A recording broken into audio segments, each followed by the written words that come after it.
کہ مجھے میرا رب دیکھتا ہے اور میں اپنے رب کے سامنے ہوں. یہی ایکسیلنس کے لیے ضروری ہے نا. تو اللہ تعالیٰ نے جتنی قوتیں دی ہیں نا، سماعت، بصارت، قلب، ذہن، یہی ذرائع ہیں جن سے علم کے حصول کے لیے، بھلائی کے حصول کے لیے بھی مدد لی جا سکتی ہے.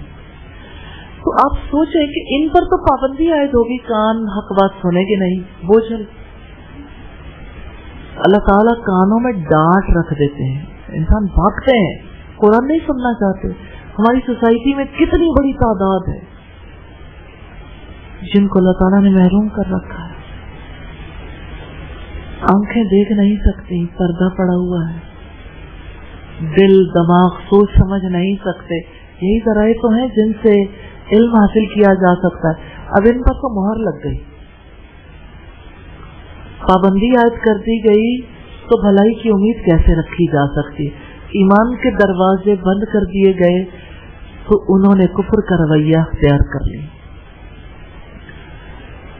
کیا آپ امیجن کر سکتے ہیں آج کی امت کی کیا صورت حال ہے؟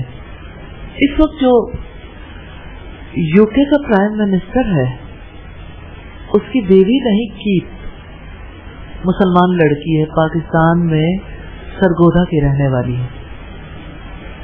اس کا نکاح بھی نہیں ہے، کیت ہے، اور نکاح ہو بھی نہیں سکتا، ظاہر ہے کہ وہ مسلمان نہیں ہے. اور سوشل میڈیا پہ یہ پکچرز آپ دیکھتے رہتے ہیں. کتنے لوگ ہیں. مثلا اگر کوئی مسلمان عورت ریپرزینٹ کر رہی ہے، جیسے امریکہ میں ہماری سفیر ہیں جن کی بیٹی ایک ہندو کے ساتھ بیاہی گئی. کراچی کی ایک بہت بڑی ڈیزائنر ہے، ان کی بہن کی شادی بھی اسی گھر میں ہوئی ہے. ایسا کیسے ہونا شروع ہو گیا؟ مسلمان لڑکیوں کی شادیاں ہندوؤں کے ساتھ، عیسائیوں کے ساتھ، یہودیوں کے ساتھ ہو رہے ہیں، اور مسلمان لڑکے ہندو، کرسچن، جیوز اور اسی طرح سے دوسرے مذہب کے لوگوں کے ساتھ شادیاں کر رہے ہیں. پابندی ہے، دروازے بند ہو گئے ایمان کے لیے. یہ غلط فہمی ہے کہ کوئی مسلمان ہو کر کسی ہندو کی بیوی ہو سکتی ہے، کسی کرسچن، کسی جیو کی بیوی ہو سکتی ہے. غلط فہمی ہے. یا کوئی ہندو، سکھ، عیسائی یا جیو کے ساتھ شادی کر لے تو وہ شادی ہوتی ہے. رب العزت نے فرمایا وَنُقَلِّبُ أَفْئِدَتَهُمْ وَأَبْصَارَهُمْ كَمَا لَمْ يُؤْمِنُوا بِهِ أَوَّلَ مَرَّةٍ وَنَذَرُهُمْ فِي طُغْيَانِهِمْ يَعْمَهُونَ. اور ہم ان کے دلوں کو اور ان کی نگاہوں کو پھیر دیں گے جیسے پہلی بار وہ اس پر ایمان نہیں لائے تھے، اور ہم انہیں چھوڑ دیں گے کہ وہ اپنی سرکشی میں بھٹکتے ہی رہیں گے. سورہ الانعام کی آیت نمبر 110 ہے. یہ دنیا کا عذاب ہے. دنیا میں دل کے دروازے بند، کان بند، آنکھیں بند، پردے پڑ گئے. اب روشنی ان تک نہیں پہنچ سکتی. اس کا ڈیسیژن ہم نے نہیں کرنا، لیکن کچھ چیزیں ہیں جو ان چیزوں کو کلیئر بھی کرتی ہیں، اور اللہ تعالیٰ ان کی حقیقت کو بہتر جانتا ہے. وَلَهُمْ عَذَابٌ عَظِيمٌ. اور ان کے لیے بہت بڑا عذاب ہے. یہ آخرت کا عذاب ہے، جہنم کا عذاب ہے، جو اللہ رب العزت کی ناراضگی کی وجہ سے جب کافروں کو دیا جائے گا تب ان سمجھ آئے گی ہم نے کیا کیا. یا ارحم الراحمین، ہمیں ایسے لوگوں میں شامل نہ فرمانا جو آپ کے غضب کو آواز دیں، آپ کے عذاب کے مستحق بن جائیں. یہاں پر یہ بھی دیکھنے کی ضرورت ہے کہ ایمان کن لوگوں کے حصے میں آتا ہے، جو اللہ تعالیٰ کی دی ہوئی صلاحیتوں کا صحیح استعمال کرتے ہیں. مثلا آنکھیں کائنات میں رب کی نشانیاں دیکھیں، کان حق بات سننے کے لیے آمادہ ہوں، دل سچائی کو قبول کر لیں. اللہ تعالیٰ نے ہدایت کا راستہ آسان کر دیا ہے. اب اگر یہ مشقت اٹھائیں تو اللہ تعالیٰ انہیں توفیق دے گا. جیسا کہ رب العزت نے فرمایا والذین جاہدوا فینا لنہدینہم سبلنا وان اللہ لمع المحسنین. اور جنہوں نے ہماری خاطر پوری کوشش کی انہیں ہم ضرور اپنے راستے دکھائیں گے، اور بلا شبہ یقیناً اللہ تعالیٰ نیک لوگوں کے ساتھ ہے. یہ سورہ العنکبوت کی آیت نمبر 69 ہے.